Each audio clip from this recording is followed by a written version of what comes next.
Hello friends, welcome back to my channel. ನಾನಿವತ್ತು ಒಂದು ಇನ್ಸ್ಟಂಟಾಗಿ capsicum upma ಮಾಡೋದು ಹೇಗೆ ಅಂತ, ಸ್ಪೈಸಿಯಾಗಿ ಮಾಡೋದು ಹೇಗೆ ಅಂತ ತೋರಿಸ್ಕೊಡ್ತಾ ಇದ್ದೀನಿ. ಇವತ್ತು ಒಂದು 3 to 4 table spoon Sunpure oil ತೊಗೊಂಡಿದ್ದೀನಿ. 1 ಟೇಬಲ್ ಸ್ಪೂನ್ ಗೀ,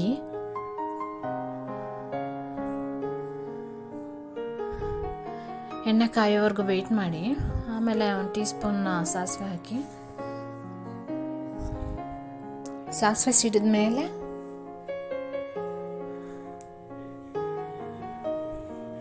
ಒಂದು ಟೇಬಲ್ ಸ್ಪೂನ್ ಕಡಲೆಬೇಳೆ ಹಾಕ್ತೆ. ಸ್ವಲ್ಪ ಸ್ಟಿರ್ ಮಾಡಿ ಕಡಲೆಬೇಳೆ ಎಲ್ಲ ಸ್ವಲ್ಪ ಗೋಲ್ಡ್ ಕಲರ್ ಟರ್ನ್ ಆಗೋವರೆಗೂ.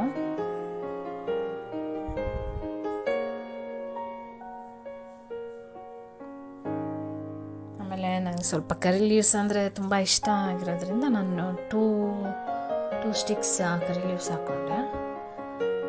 ಆಮೇಲೆ ಉಪ್ಪಿಟ್ಟಿಗೆ 3 medium size onion, 1 medium size tomato, ಒಂದು ಹಾಫ್ ಕ್ಯಾಪ್ಸಿಕಮ್. ಉಪ್ಪಿಟ್ಟು ಸ್ವಲ್ಪ ಮಾಡ್ತಾ ಇರೋದ್ರಿಂದ ನಾನು ಬರೀ ಹಾಫ್ ಕ್ಯಾಪ್ಸಿಕಮ್ ಹಾಕಿದ್ದೀನಿ. ಬೇಕು ಅನ್ನೋರು ಜಾಸ್ತಿ ಹಾಕ್ಕೋಬೋದು. ಗ್ರೀನ್ ಚಿಲ್ಲೀಸ್ ಒಂದು 3 to 4, ಆಮೇಲೆ ಒಂದು 5 to 6 red chillies, dry chillies, 1 table spoon salt. ಸ್ವಲ್ಪ ಎಣ್ಣೆಲಿ ಸ್ಟಿರ್ ಮಾಡಿ ಕ್ಲೋಸ್ ಮಾಡಿಬಿಟ್ಬಿಟ್ರೆ ಚೆನ್ನಾಗಿ ಎಣ್ಣೆಲಿ ಫ್ರೈ ಆಗುತ್ತೆ. ಆಮೇಲೆ 1 ಟೀ ಸ್ಪೂನ್ ಜಿಂಜರ್ ಪೇಸ್ಟ್, ಅದೊಂದು ಸ್ವಲ್ಪ ಒಂದು ಸ್ಪೈಸಿ ಮಸಾಲ ಫ್ಲೇವರ್ಡ್ ಬರಲಿ ಅಂತ. 1 pinch turmeric powder, 1 tea spoon coriander powder, half tea spoon ಸಾಕು ರೆಡ್ ಚಿಲ್ಲಿ ಪೌಡರ್, ಯಾಕಂದರೆ green chillies, dry red chillies ಎಲ್ಲ ಹಾಕಿದ್ದೀನಿ. ಸೊ ಈ ಕೋಲ್ಡ್ ಕ್ಲೈಮೇಟ್ಗೆ ಒಂದು ಸ್ಪೈಸಿ ಟೇಸ್ಟ್ ಇರಲಿ ಅಂತ ನಾನು ಸ್ವಲ್ಪ ಖಾರ ಎಲ್ಲ ಜಾಸ್ತಿನೇ ಹಾಕಿದ್ದೀನಿ ಮುಂದಾಗಿ. ನೀವು ನೋಡಿಕೊಂಡು ನೀವು ಹೇಗೆ ಮನೆಯಲ್ಲೆಲ್ಲ ಹೇಗೆ ಅಂತೀರೋ ಅಷ್ಟು ಸ್ಪೈಸಿ ಮಾಡಿಕೊಂಡ್ರೆ ಸಾಕು. ನಾನು ಸ್ವಲ್ಪ ಖಾರ ಮುಂದಾಗೆ ಮಾಡಿದ್ದೀನಿ. ಒಂದು 5 ಮಿನಿಟ್ಸ್ ಪೌಡರ್ಸ್ ಎಲ್ಲ ಆ್ಯಡ್ ಮಾಡಿದ್ಮೇಲೆ ಸ್ಟಿರ್ ಮಾಡಿ ಲಿಡ್ ಕ್ಲೋಸ್ ಮಾಡಿ ಬೇಯಿಸ್ಕೋಬೇಕು. ಒಳ್ಳೆ ಫ್ರ್ಯಾಗ್ರೆನ್ಸ್ ಬರ್ತಾಯಿದೆ. ಸೊ ಈಗ ನಾನು ಆ ಬೌಲಲ್ಲಿ 1 ಬೌಲ್ ರವೆ ತೊಗೊಂಡಿದ್ದೀನಿ ರೋಸ್ಟ್ ಮಾಡಿ. 1 ಬೌಲ್ ರವೆಗೆ 3 ಬೌಲ್ಸ್ ಅಷ್ಟು ನೀರು ತೊಗೊಂಡ್ರೆ ಕರೆಕ್ಟಾಗಿ ಒಂದು ಉಪ್ಮಾ ಟೆಕ್ಸ್ಚರ್ ಏನಿರುತ್ತೆ ಒಂದು ಸಾಫ್ಟಾಗಿ ಅದು ಕರೆಕ್ಟಾಗಿ ಬರುತ್ತೆ. ನಾನು ಕೆಟಲಲ್ಲಿ ಆಲ್ರೆಡಿ ಸ್ವಲ್ಪ ಕಾಯಿಸ್ಕೊಂಡಿದ್ದೆ ನೀರನ್ನ. ಈಗ ಬಾಯ್ಲ್ ಆಗಕ್ಕೆ ಸ್ಟಾರ್ಟ್ ಮಾಡಿದ್ಮೇಲೆ ಸ್ವಲ್ಪ ಟೇಸ್ಟ್ ಮಾಡಿದೆ ನಾನು, ಉಪ್ಪೆಲ್ಲ ಸರಿಗಿದೆಯಾ ಅಂತ.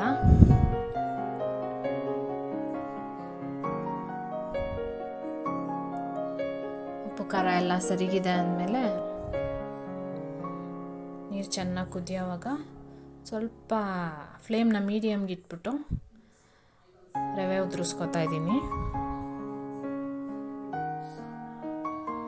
ಸ್ಟಿರ್ ಮಾಡ್ತಾ ಇರಬೇಕು ಕಂಟಿನ್ಯೂಸ್ ಆಗಿ, ಇಲ್ಲಾಂದರೆ ಉಪ್ಪಿಟ್ಟು ಗಂಟು ಬೀಳೋ ಚಾನ್ಸಸ್ ಇರುತ್ತೆ. ಸೊ ಸ್ಟಿರ್ ಮಾಡ್ತಾಯಿದ್ರೆ ಆ ಉಪ್ಪಿಟ್ಟು ಟೆಕ್ಸ್ಚರ್ ನೋ ಲಂಪ್ಸ್ ಟೆಕ್ಸ್ಚರಲ್ಲಿ ಚೆನ್ನಾಗಿ ಬರುತ್ತೆ ಉಪ್ಪಿಟ್ಟು. ಲಾಸ್ಟ್ಗೆ ನಾನು ತುರಿದಿಟ್ಕೊಂಡಿರೋ ಕಾಯಿ ತುರಿ ಮತ್ತು ಕೊತ್ತಂಬರಿ ಹಾಕ್ತೆ. ಅದು ಬಾಯ್ಲ್ ಆಗೋವಾಗ ಸ್ವಲ್ಪ ಸ್ಟಿರ್ ಮಾಡೋಕ್ಕಾಗಲ್ಲ ರವೆ ಹಾಕಿದ್ಮೇಲೆ. ಸೊ ಬಾಯ್ಲಿಂಗ್ ಎಲ್ಲ ನಿಂತು ಕಂಪ್ಲೀಟಾಗಿ ನೀರೆಲ್ಲ ಖಾಲಿ ಆದಮೇಲೆ ಉಪ್ಪಿಟ್ಟು ಅರಳಿದ ಮೇಲೆ ಮಿಕ್ಸ್ ಮಾಡ್ಕೊತಾ ಇದ್ದೀನಿ. ಇದು ಲಾಸ್ಟಲ್ಲಿ ಹಾಕ್ಕೊಂಡ್ರೇ ಅದು ಟೇಸ್ಟ್ ಚೆನ್ನಾಗಿ ಬರೋದು, ಆ ಗ್ರೇಟೆಡ್ ಕೋಕೋನಟ್ ಏನಿದೆ ಅದು. ಮತ್ತು ನೀವು ಪ್ಲೇಟ್ಗೂ ಕೂಡ ಸರ್ವ್ ಮಾಡ್ಕೋಬೋದು. ಉಪ್ಪಿಟ್ಟು ತಿನ್ನೋವಾಗ ಜೊತೆಲಿ ಕೂಡ ಸರ್ವ್ ಮಾಡ್ಕೊಂಡು ತಿನ್ಬೋದು ಗ್ರೇಟೆಡ್ ಕೋಕೋನಟ್ನ. ಕೋಲ್ಡ್ ಕ್ಲೈಮೇಟ್ಗೆ ಒಂದು ಒಳ್ಳೆ ಫ್ಲೇವರ್, ಒಳ್ಳೆ ಫ್ರ್ಯಾಗ್ರೆನ್ಸ್ ಬರ್ತಾಯಿದೆ ಉಪ್ಪಿಟ್ಟು. ನೀವು ಕೂಡ ಮನೇಲಿ ಟ್ರೈ ಮಾಡಿ. ರೆಸಿಪಿ ಹೇಗಿತ್ತು ಅಂತ ಕಮೆಂಟ್ ಮಾಡಿ, ಲೈಕ್ ಮಾಡಿ, ಶೇರ್ ಮಾಡಿ. ಚಾನಲ್ಗೆ ಇನ್ನೂ ಸಬ್ಸ್ಕ್ರೈಬ್ ಆಗಿಲ್ಲ ಅಂದರೆ ಪ್ಲೀಸ್ ಸಬ್ಸ್ಕ್ರೈಬ್ ಮಾಡಿ. ಮತ್ತು ಇನ್ಸ್ಟಾ, ಫೇಸ್ಬುಕ್ಕಲ್ಲೆಲ್ಲ ಪ್ರೊಫೈಲ್ ಇದೆ, ಪ್ಲೀಸ್ ಫಾಲೋ ಮಾಡಿ, ಸಪೋರ್ಟ್ ಮಾಡಿ ನಮಗೆ. ನಾನು ಲಾಸ್ಟ್ಗೆ 1 ಟೇಬಲ್ ಸ್ಪೂನ್ ಗೀ ಹಾಕ್ಕೊಂಡೆ. ಈಗ ಸರ್ವ್ ಮಾಡೋಕ್ಕೆ ರೆಡಿ ಇದೆ ಉಪ್ಪಿಟ್ಟು. ನನ್ನ ಹಸ್ಬೆಂಡ್ಗೆ ಕೊಟ್ಬಿಟ್ಟು ಸರ್ವ್ ಮಾಡಿ ಟೇಸ್ಟ್ ಹೇಗಿದೆ ಅಂತ ಕೇಳೋಣ.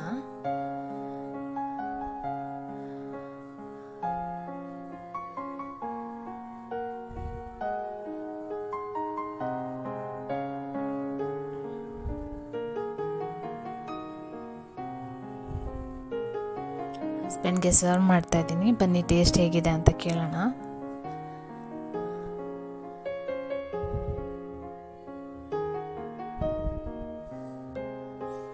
ಇನ್ನಷ್ಟು ಸ್ಪೈಸಿ ರೆಸಿಪೀಸ್ಗಾಗಿ ಪ್ಲೀಸ್ ನನ್ನ ಚಾನಲ್ನ ಸಬ್ಸ್ಕ್ರೈಬ್ ಆಗಿ ಫ್ರೆಂಡ್ಸ್.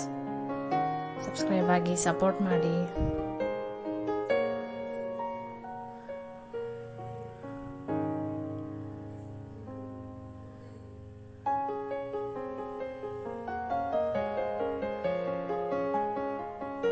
ಟೇಸ್ಟ್ ಹೇಗಿದೆ ಹೇಳ್ರಿ.